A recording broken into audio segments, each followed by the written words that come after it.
5 SEO myths to stop following in 2020. 1. You don't have to submit your site to Google. Google is smart enough to determine by itself that, when there is a new site on the web, it knows that it must send its bots to crawl the website.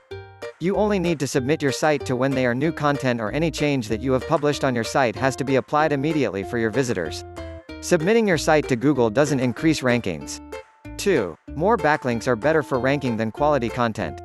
Back in time, to let Google know that your site exists, you had to get backlinks from as many as website possible to get ranked to the top page. So during this process, people used to get links from every available website. Even today, backlinks help in ranking, but you must remember to get quality backlinks from sites that have high authority and that are related to your niche. The number of backlinks doesn't count. The quality of backlinks is what counts.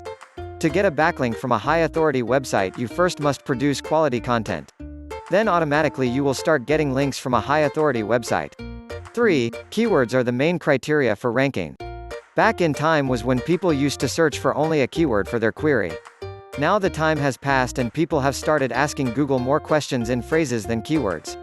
Focusing on long-tail keywords and key phrases will not only make it easy for you to rank, also it will help in getting a good amount of traffic to your website.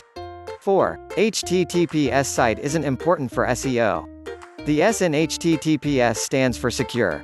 If your website isn't secure for your visitors, Google doesn't want its users to get affected by it. Clearly, Google has stated that two websites having the same high-quality content, and one with HTTP and others with HTTPS, will get a slight boost in ranking as it complies one of the many factors in Google's algorithm. 5. Not having outbound links to other sites are fine. Always provide value to your visitors with your information. Giving out links to another website for an additional website is totally fine. Doing this will help Google understand your niche and help you do better in SEO. It also increases your trust and authority in your niche. If you found the video informative and valuable, please give it a like and subscribe to the channel for more tips to get your website ranked higher. Thank you, and have a great day.